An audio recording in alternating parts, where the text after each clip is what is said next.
Hello hi welcome to my channel అత్తమ్మ చేతి వంటలో ఈరోజు మనము మామిడికాయ నిలువ పచ్చడి ఎలా చేయాలో చూడబోతున్నాం ఫ్రెండ్స్. చూడండి, మరి కాయలు తురిమి పెట్టాను ఫ్రెండ్స్. చూడండి ఎంత బాగా వచ్చిందో, మరి చూడండి చాలా చాలా బాగుంది ఫ్రెండ్స్. తురిమింది కదా, పచ్చి కొబ్బరి మాదిరి ఉందన్నమాట.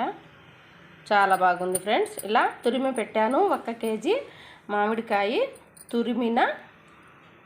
తురిమిన మామిడికాయ తొక్కు తురిమి పెట్టాను. దీనికి ఏమేమి కావాలి, ఎంతెంత క్వాంటిటీ కావాలి అని చూసేద్దాము ఫ్రెండ్స్. సరేనా?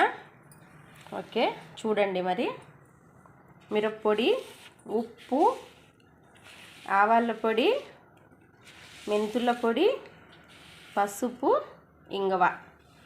అంతే ఫ్రెండ్స్, చాలా చాలా ఈజీ.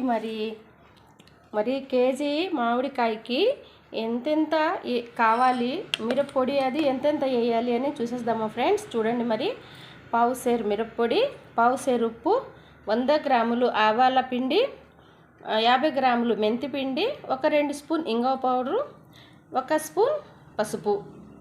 ఆవాలు దోరగా వేయించి పొడి చేసి పెట్టాను ఫ్రెండ్స్. మెంతులు దోరగా వేయించి పొడి చేసి పెట్టాను. ఇంగువ దోరగా వేయించి పొడి చేసి పెట్టాను ఫ్రెండ్స్. ఇవి దోరగా వేయించి పొడి చేయాలన్నమాట.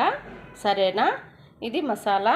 దీనికి ఆయిల్ నేను ఆల్రెడీ కాగబెట్టి పెట్టేశాను. చూడండి, కేజీకి 1/4 కేజీ నూనె అన్నమాట. ఈ నూనె, ఎండుమిర్చి, ఆవాలు, చిన్న వెల్లుల్లి రెబ్బలు వేసి కాగబెట్టి చల్లార్చాను. సరేనా? ఇప్పుడు మామిడికాయ నిలువ పచ్చడి కలిపి పెట్టేద్దాం ఫ్రెండ్స్. చూడండి ఫ్రెండ్స్, ఎంత బాగా మరి కలిసిపోయిందో మసాలా. చాలా చాలా బాగుంది ఫ్రెండ్స్, బాగా కలిసిపోయింది. ఇలా మంచిగా కలపాలన్నమాట. అన్ని పొడులు మంచిగా అన్నీ ఒకేలా కలిసిపోవాలి ఫ్రెండ్స్. సరేనా? నిలువ పచ్చడి కదా, ఒక పక్క ఆవాల పిండి, ఒక పక్క అలా కొంచెం అలా ఉండకూడదు, నెమ్ములో ఉంటుంది. అది నెమ్ము కదా, ఇది తురిమింది, అందుకని మంచిగా కలిపి పెట్టాలన్నమాట. చూడండి, మంచిగా కలిపేశాను. ఇలా వచ్చింది చట్నీ, చాలా బాగుంది ఫ్రెండ్స్. ఇప్పుడు ఆయిల్ వేసేద్దాం. మరి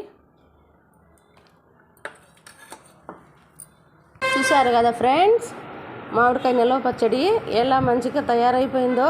చాలా చాలా బాగుంటుంది. మీరు కూడా మీ ఇంట్లో ట్రై చేయండి ఫ్రెండ్స్. సరేనా? మీకు కానీ ఈ మామిడికాయ తురుము పచ్చడి నచ్చినట్లయితే ఒక లైక్ చేయండి ఫ్రెండ్స్, షేర్ చేయండి ఫ్రెండ్స్, సబ్స్క్రైబ్ చేసుకోండి ఫ్రెండ్స్. సరేనా?